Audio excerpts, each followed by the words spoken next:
السلام علیکم ناظرین، میں ہوں علی نواز۔ آپ دیکھ رہے ہیں میرا یوٹیوب چینل ٹاک زون۔ ناظرین، 3 ٹاپ سٹوریز ہیں جن کے اوپر آج بات کریں گے۔ سب سے پہلی سٹوری یہ کہ کیپٹن صفدر جو کہ مریم نواز کے شوہر ہیں، انہوں نے تحریک لبیک پاکستان کے حوالے سے ایک بات کر دی ہے۔ کیا مریم نواز حکومت اب کیپٹن صفدر کو بھی گرفتار کرے گی؟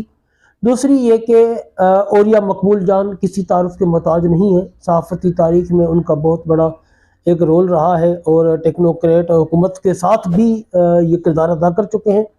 انہوں نے ایک بہت بڑی خبریں دے دی ہیں اور بہت بڑے حقائق سے پردے اٹھا دیے ہیں، جو کہ حکومت کے لیے الارمنگ ایک سچویشن ہو سکتی ہے۔ تیسری بات کریں گے، تحریک لبیک پاکستان کے اوپر پنجاب بھر میں بہت زیادہ کریک ڈاؤن میں تیزی آ گئی ہے۔ یہ 3 آج ہمارے موضوع ہوں گے۔ اس سے پہلے اگر آپ میرے چینل پر پہلی مرتبہ آئیں تو چینل کو لائک اور سبسکرائب ضرور کر دیں تاکہ یہ سچ اور حق کی آواز آپ تک اسی طرح پہنچتی رہے۔ چلتے ہیں اپنے موضوع کی طرف۔ جی ناظرین، سب سے پہلے بات کرتے ہیں، کیپٹن صفدر نے ایک بیان دیا ہے کسی مجمع میں۔ انہوں نے کہا ہے کہ میں ٹی ایل پی کو کالعدم نہیں کہہ سکتا۔ یہ حکومت کہہ رہی ہے کہ ہم نے کالعدم قرار دے دیا ہے، بین کر دیا ہے، تو کیپٹن صفدر جو کہ وزیر اعلیٰ پنجاب مریم نواز کے شوہر ہیں، انہوں نے کہا ہے کہ میں ٹی ایل پی کو کالعدم نہیں کہہ سکتا بلکہ وہ ایک دینی جماعت ہے۔ انہوں نے واضح کیا کہ ٹی ایل پی نے جو فلسطین کے حقوق میں آواز بلند کرنے آئی تھی مرید کے میں، ان کے اندر انتشار پھیلانے والے لوگ دوسری جماعتوں سے آئے تھے۔ یہ انہوں نے ایک نئی بات کی ہے، جبکہ وہاں سب کو پتا ہے کہ پولیس تھی اور فورسز تھی جنہوں نے فائرنگ کی ہے، لیکن یہ کہہ رہے ہیں کہ دوسری پارٹیوں سے لوگ آئے تھے جو کہ اسلحہ سے لیس تھے۔ دونوں اطراف سے فائرنگ ہوئی ہے۔ اب ٹی ایل پی کے پاس تو اسلحہ تھا ہی نہیں، دوسری طرف وہ کون سی بتا رہے ہیں؟ میں بھی وہ پولیس کا بتانا چاہ رہے ہوں کہ پولیس کی اور ان سیاسی پارٹیوں کی جو ہے وہ فائرنگ ہوئی آپس میں۔ لیکن دیکھیں کیا ہوتا ہے آگے، اور اس سارے واقعے میں ٹی ایل پی کو ایک طرف سے ٹریپ کیا گیا ہے۔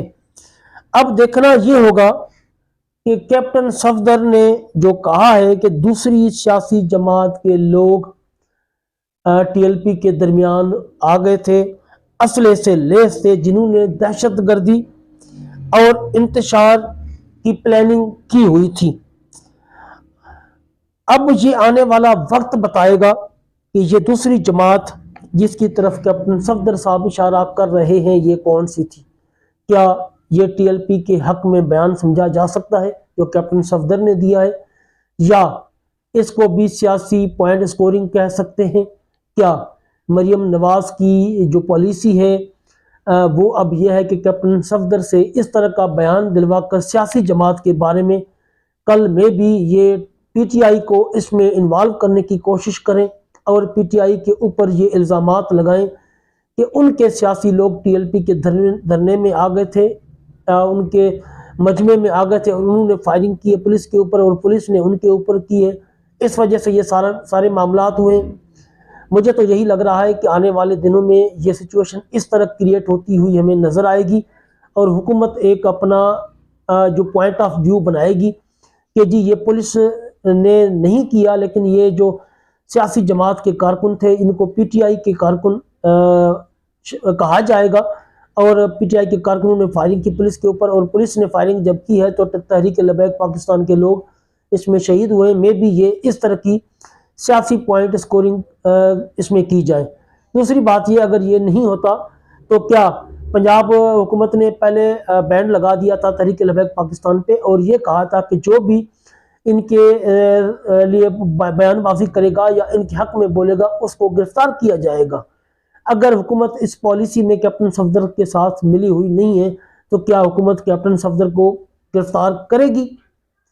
یقیناً اگر حکومت کی اس میں کوئی دوہری پالیسی نہیں ہے تو باقی لوگ جہاں پر تحریک لبیک پاکستان کے حق میں بولنے والے گرفتار ہو رہے ہیں تو پھر کیپٹن صفدر کو بھی گرفتار ہونا چاہیے تھا۔ ناظرین، اب دوسری بات کرتے ہیں۔ پنجاب میں آپ لوگوں کو پتا ہے کہ جو جبری گمشدگیاں ہیں اور چھاپے ہیں چار دیواری کا جو ماحول ہے وہ بہت زیادہ خراب ہو رہا ہے، چادر اور چار دیواری کا تقدس پامال کیا جا رہا ہے۔ پولیس کو اتنے زیادہ اختیارات دے دیے گئے ہیں کہ وہ نہ کسی بوڑھے کا خیال کرتے ہیں، نہ بچے کا، نہ لیڈیز کا خیال کرتے ہیں۔ وہ گھروں میں کود پڑتے ہیں، اگر بندہ مل جائے تو اس کو پکڑ لیتے ہیں، نہ ملے تو گھروں میں توڑ پھوڑ بھی کرتے ہیں، وہاں سے چوریاں کرتے ہیں، ڈکیتیاں کرتے ہیں، لوگوں کے زیورات اٹھا کے لے گئے، لوگوں کے پیسے اٹھا کے لے گئے ہیں۔ یہ مریم نواز نے ایک نیا کام شروع کروا دیا ہے پولیس کے ہاتھوں۔ اس نے تو پوری پولیس کو چور بنا دیا ہے، ڈاکہ زنی کے لیے اس کو بنایا ہوا ہے کہ اب کل ناظم نشر و اشاعت تحریک لبیک پاکستان ضلع لاہور محمد یوسف صاحب کو چھاپا مارنے کے لیے، گرفتار کرنے کے لیے چھاپا مارا گیا۔ اگر وہ نہیں ملے، ان کے بوڑھے والد اور بھائیوں کو پنجاب پولیس نے وزیر اعلیٰ کی خصوصی ہدایت پر گرفتار کر لیا ہے اور انہیں بدترین تشدد کا نشانہ بھی بنایا جا رہا ہے، وہ صرف اس لیے کہ حکومت پنجاب اس بات پر غصہ ہے کہ یوسف بھائی ٹی ایل پی کی اپڈیٹس میڈیا تک اور صحافیوں تک پہنچاتے ہیں، جتنی نیوز ہوتی ہیں وہ میڈیا اور صحافیوں تک پہنچا رہے ہیں، اور اسی لیے ان کے خاندان کو 2 مہینے سے مسلسل تشدد کا نشانہ بنایا جا رہا ہے، ذہنی اور جسمانی ٹارچرز کیے جا رہے ہیں۔ سوچنے کی بات ہے کہ 8 اکتوبر سے مسلسل ان کے گھر پر 3 درجن سے زیادہ مرتبہ پولیس نے چھاپے مارے ہیں، دعویٰ بولا ہے اور ان کی املاک کو نقصان پہنچایا ہے، اور ہر مرتبہ گھر میں توڑ پھوڑ کر کے قیمتی چیزیں اٹھا کر لے گئے ہیں، پیسے پڑے ہیں تو پیسے بھی اٹھا کر لے گئے، زیورات پڑے ہیں تو زیورات بھی اٹھا کر لے گئے ہیں، اور بہت زیادہ توڑ پھوڑ کر کے ان کے گھروں کو تباہ کر دیا ہے، اور جاتے ہوئے قیمتی اشیاء بھی اپنے ساتھ لے جاتے ہیں۔ یہ میں نے آپ کو خبر دی ہے لاہور سے ناظم نشر و اشاعت تحریک لبیک پاکستان محمد یوسف، جو کہ ایک میڈیا میں ان کا ایک اہم رول ہے تحریک لبیک پاکستان کے حوالے سے۔ وہ جتنی اپڈیٹس ہوتی ہیں وہ میڈیا کے حوالے کرتے ہیں، میڈیا کو دیتے ہیں۔ پولیس اور حکومت کے ظلم اور جبر کی جو داستانیں ہیں وہ ساری ان تک پہنچاتے ہیں، اس لیے ان کو یہ تکلیف ہے۔ سانحہ مرید کے جو شہداء ہیں جو انہوں نے کیس واپس لے لیے ہیں، یہ بھی ان کا ہی نتیجہ ہے، پنجاب پولیس کا ہی اس میں رول ہے کہ پنجاب پولیس کے افسران بھی لوگوں کے گھروں تک گئے ہیں، ان کو پریشرائز کیا ہے، ان کو ڈرایا دھمکایا ہے، یہاں تک کہ الیکٹڈ قومی اور صوبائی اسمبلی کے ممبران بھی اس کام میں آگے تھے۔ آپ لوگوں نے دیکھا تھا کہ جب سانحہ مرید کے ہوا تھا تو اس کے فوراً بعد احسان علی عارف جب جاتے تھے عدالت میں تو ان کے ساتھ ایک بہت بڑا جم غفیر موجود ہوتا تھا، بہت زیادہ لوگ موجود ہوتے تھے، لیکن کل پرسوں جمعے کے دن جب وہ گئے عدالت میں تو ان کے پاس ساتھ 1-2 بندے ہی تھے، اور وہ بھی ان لوگوں سے مایوس ہو چکے ہیں جن لوگوں نے اپنی پٹیشنز واپس لی ہیں۔ یقیناً خوشی سے اپنے بیٹے یا بھائی یا کسی کا بھی خون کوئی بھی معاف نہیں کرتا، لیکن ان کو اس طرح ٹارچر کیا گیا ہے۔ ظاہر ہے لوگ ڈرے ہوئے ہیں، غریب بندے ہیں، ایک ظلم اور ستم کا بازار بنایا ہوا ہے پنجاب میں۔ ان کو پتہ ہے کہ اگر ہمارا جانے والا جو تھا وہ تو چلا گیا، لیکن جو پچھلے ہیں وہ مصیبتیں جھیلیں گے، اور چادر اور چار دیواری کا تقدس پامال ہوگا، بچوں کو اغوا کیا جائے گا، گھروں کو لوٹا جائے گا، گرایا جائے گا۔ اس لیے وہ خوف کے مارے ان بیچاروں نے کہا چلے ٹھیک ہے، اللہ کی جو مرضی تھی، جو جانے والے تھے وہ چلے گئے، لیکن پچھلوں کو ہم عذاب میں کیوں ڈالیں۔ اس لیے حکومت کے جو ہتھ کنڈے تھے، اوچھے ہتھ کنڈے میں اس کو کہوں گا، وہ کامیاب ہو گئے، اور حکومت نے جو پریشر ڈالا تھا شہداء کے لواحقین کے اوپر وہ پریشر کام کر گیا، اور کل احسان علی عارف صاحب نے بھی اور ان کے ساتھ وکیل نے بھی بتا دیا کہ لوگوں نے 35 شہداء کے جو لواحقین تھے انہوں نے پٹیشنز واپس لے لی ہیں۔ اگر یہ پٹیشنز جو ہے داخل رہتی اور ان کے اوپر قتل کے مقدمے درج ہوتے تو یقیناً اس حکومت کے صرف جانے کی دیر تھی، اور یہ سارے کیسز پنجاب حکومت اور وفاقی حکومت کے گلے کا پھندا بن سکتے تھے، لیکن حکومت نے یہ نوبت آنے نہیں دی۔ ناظرین، گرفتاریوں کا سلسلہ مسلسل جاری ہے۔ UC 64 طبی چک نمبر 578 کے امیر جمشید ارشد تارڑ کو بھی گرفتار کر لیا گیا ہے اور ان کے گھر سے بھی جو ہے وہ چیزیں غائب کر دی ہیں پولیس نے، ان کے گھروں میں توڑ پھوڑ بھی کر دی ہے۔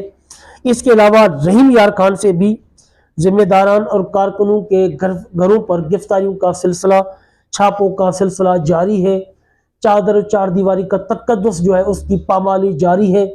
اس ٹائم پر تمام انسانی حقوق کی جو کمیشنز ہیں وہ سب خاموش ہیں۔ ناظرین اپنی آخری سٹوری کی طرف چلتے ہیں۔ اولیاء مقبول جان جو کہ کسی تعارف کے محتاج نہیں ہے، ایک بہت بڑے صحافی ہیں اور بہت بڑا علم رکھتے ہیں، دینی علم بھی رکھتے ہیں اور دنیاوی علم بھی رکھتے ہیں، اور صحافت میں وہ ایک مانے جانے شخص ہیں۔ کسی ٹائم پہ انہوں نے حکومت میں بھی جو ہے وہ سرو کیا ہے۔ انہوں نے بہت ہی ایک زبردست بات کر دی ہے، اور میں سمجھتا ہوں کہ یہ تحریک لبیک پاکستان کو ایک نئی روح بخشے گی اور نئی طاقت بخشے گی۔ ان کے اس بیان سے تحریک لبیک پاکستان کو بہت بڑا فائدہ ہونے والا ہے، اور تحریک لبیک پاکستان ایک نئے انداز سے دوبارہ انشاءاللہ ابھرے گی اور کامیابی کی منازلیں طے کرے گی۔ اس بیان کے بعد تو اب کوئی گنجائش رہ نہیں گئی۔ اولیاء مقبول جان نے ایک تہلکہ خیز بیان دے دیا ہے۔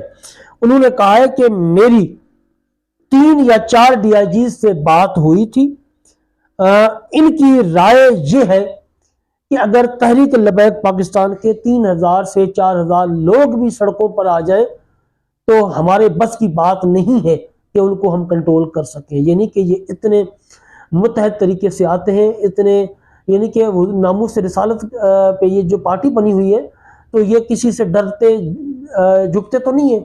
تو انہوں نے کہا کہ 3 سے 4000 لوگ بھی ہم سے سنبھالے نہیں جاتے۔ وہ کہتا ہے کہ یہ میری ذاتی بات ہوئی ہے 3-4 ڈی آئی جی سے۔ اور مزید انہوں نے یہ بھی کہا کہ یہ جو حرکت ریاست نے کی ہے ثانیہ مرید کے والی، یہ خوف میں کی ہے، ڈر کے مارے کی ہے، خوف کے مارے کی ہے۔ اور ان کا یہ بھی کہنا تھا کہ جتنی بھی لاشیں جو انہوں نے گرائی ہیں ثانیہ مرید کے میں، جب یہ گھر پہ پہنچیں گی یا پہنچی ہے، ان کے گھروں پر جب بھی یہ ڈیڈ باڈیاں پہنچے گی تو کل یہ باتیں بیان ہوں گی، سوشل میڈیا پر بھی، ڈیجیٹل میڈیا پر بھی، پرنٹ میڈیا پر بھی یہ باتیں بیان ہوں گی۔ اور جب یہ باتیں بیان ہوں گی تو سعد رضوی ظاہر آج نہیں تو کل، کل نہیں تو پرسوں واپس آئیں گے، اور وہ جب واپس آئیں گے تب آپ سعد رضوی کو بڑا لیڈر بننے سے نہیں روک پائیں گے۔ یعنی کہ جب ان کی واپسی ہوگی تو ایک بہت نئے انداز سے ہوگی اور بہت بڑا لیڈر بن چکا ہوگا۔ اب سعد رضوی مر بھی جائیں، یہ اولیاء مقبول جان نے کہا ہے، یہ لفظ میں نہیں کہہ رہا، آگے میں ان کی آواز بھی آپ کو سناؤں گا۔ وہ کہہ رہے کہ اب سعد رضوی مر بھی جائے، یہ بیج آپ نے بو دیا ہے، اب اس کو تلاور درخت بننے سے کوئی بھی نہیں روک سکتا۔ اب سعد رضوی انتقام کے طور پر آئے گا اور آپ لوگوں کو لگ پتا جائے گا۔ ناظرین یہ اولیاء مقبول جان نے اپنی باتیں بتائی ہیں، اپنی آبزرویشنز دی ہیں۔ جاتے جاتے میں آپ لوگوں کو ان کی ویڈیو سنواتا ہوں، آپ وہ ویڈیو بھی سن لیں۔ 3-4 آئی جیز کی رائے بتاؤں آپ کو، وہ کہتے ہیں کہ 3 یا 4000 اگر لبیک والے ہوں تو ہم اس کو کنٹرول نہیں کر سکتے، واقعی نہیں کر سکتے۔ میں خود ایڈمنسٹریشن بتاؤں بڑے تو یہ ریاست نے خوف میں یہ حرکت کی ہے، یہ ان کو بہت مہنگی پڑے گی اندر۔